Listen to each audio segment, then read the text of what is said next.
Bodyguard 2.0 na revolver naman. Striker fired, tignan natin ang kanyang trigger pull kung pasado.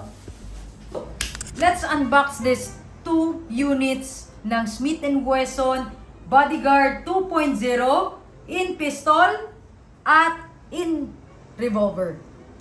Simulan muna natin with this pistol na Bodyguard 2.0, caliber 380. Ano bang meron sa box na to?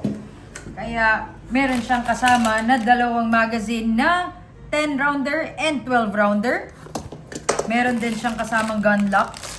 Siyempre hindi mawawala ang Smith & Wesson na sticker. Instruction manual. Ayan. So, yan yung kasama ng Bodyguard 2.0 natin. And yung sa ating Bodyguard 2.0 na revolver naman. This is caliber 38 special. Ayan. So, wala naman masyadong kasama. Gun lock lang. Ayan, Allen. Pang-adjust yan ng laser. And ang sticker. And ang ating instruction manual.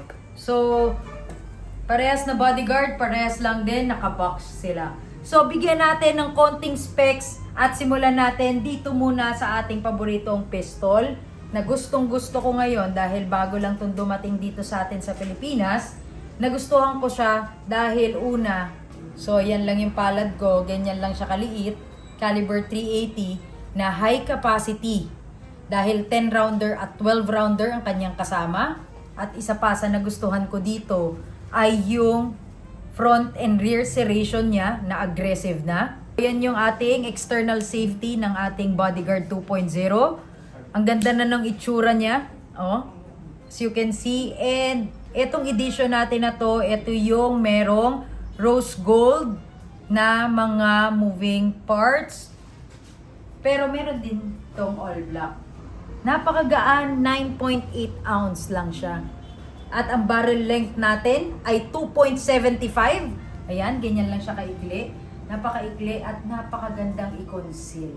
Overall length niya, yung dito at dito is 5.5 inch lang. Ayan.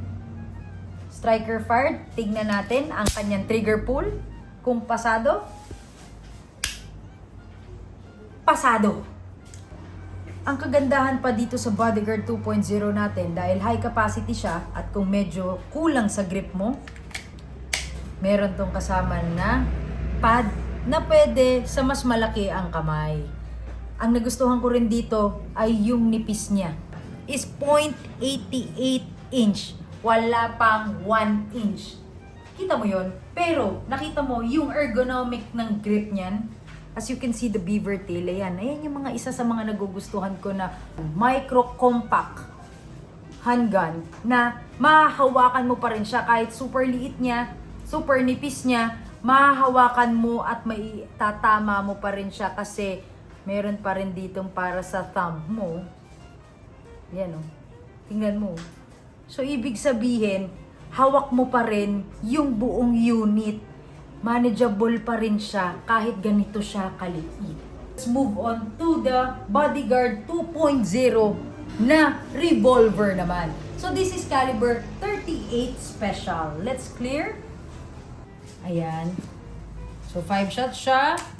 Kasama na rin dito sa Bodyguard 2.0 revolver natin ang Crimson Trace laser. Uy, tingnan nga natin kung gumagano yung laser. Uy, ang galing oh. Oh.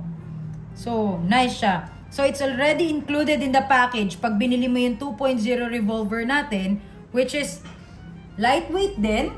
Meron pa siyang laser na kasama by Crimson Trace. So, as we all know, yung Crimson Trace na laser, kilala sila sa mga gumagawa ng laser. Bukod sa front and rear sight mo, pwede mo rin siyang i-zero doon. So, nice siya. Kaya meron siyang kasamang tool na pang zeroing dito sa ating laser. So, yeah. Yun, no? Barrel length natin ay 1.875. Wala pang 2 inch yung barrel length. Kaya, madaling i-conceal. So, ang length niya, from here to here, ay 6.5 inch. At ang kanyang width, syempre, medyo mataba siya ng konti compared sa other Bodyguard natin because of the bola ng ating revolver. So, 1.35 inch ang width. Yung laki. Pwede na rin. So, yun yung mga gusto dyan na mga revolver lover. Ayan. lightweight, hammerless, may crimson trace, 38 special, 5 shots. So, ito ang Bodyguard 38 special and Bodyguard 380.